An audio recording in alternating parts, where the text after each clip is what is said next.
And we are back. Now, we interrupted Philly in the middle of answering a question. Could you tell us a little bit more about working with Steve Motlop on that video and your little cousin? Yeah, well, you know, Steven's an amazing artist, an amazing football player as well. So, you know, I met his brother a while back, and his brother tried to set up a session for us to write music and record, but he was still trying to, I guess, get more comfortable in the AFL, so he didn't really have the time.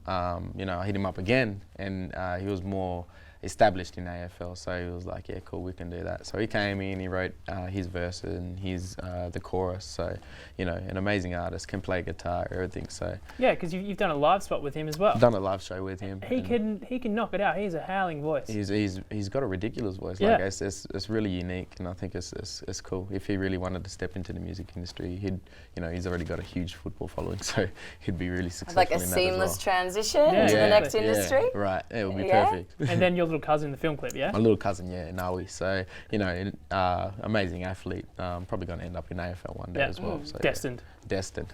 Yeah, well, that's the thing with your music. I found I was listening to Ready to Fly today. Really moving stuff, man. That pulled some heartstrings because Miss Hood, you come on and you tackle domestic violence in this song. Yep. You come on and play yourself. Miss Hood plays, I wasn't sure if she was playing herself or a character, but the way that interplay happens is some moving music. Like, is that something you like enjoy exploring in your music? Yeah, for sure. I think you know, me being an artist, I like to call myself a storyteller as well. MC, you know, we got to speak about issues that we see that are really relevant in not just Aboriginal communities but in the whole of Australia.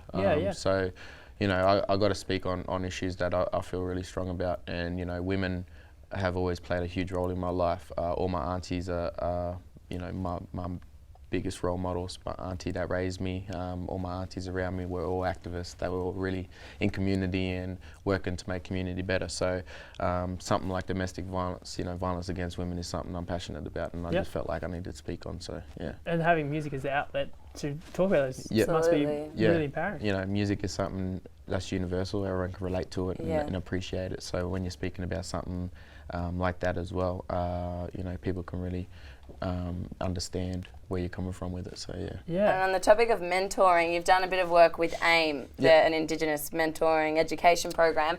Could you tell us a bit what you've done with them? Yeah, well, they've got me in to speak to the students and perform for the students. I also went to Sydney and helped mentor to record a song with kids that won the AIME Got Game series, and you know, that was a lot of fun as well. You know, we flew around Sydney for an hour on the Virgin plane and just like mentored the kids up there and performed some songs with them and stuff. So it was a lot of fun, and you know, AIME's just a really good program, and you know, their numbers don't lie. They're doing really good things for you know, in terms of keeping kids engaged in school and completing school. So yeah, AIME's beautiful. And even the slogan, no shame at AIME, about like empowering kids and not kind of leaving that embarrassment at the door and building on confidence. How important do you think that is for all kids and specifically in Indigenous communities? So, it's really important. Growing up in an Aboriginal community myself, being embarrassed or ashamed is something that's super relevant in a lot of these communities, and it keeps a lot of kids from achieving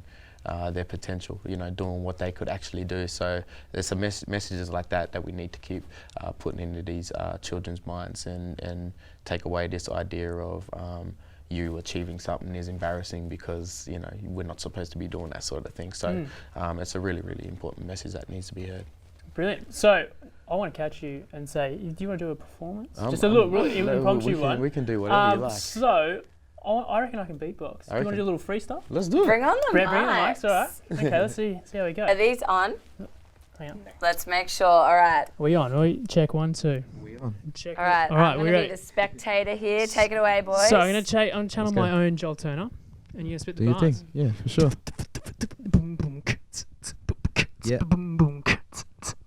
Yeah.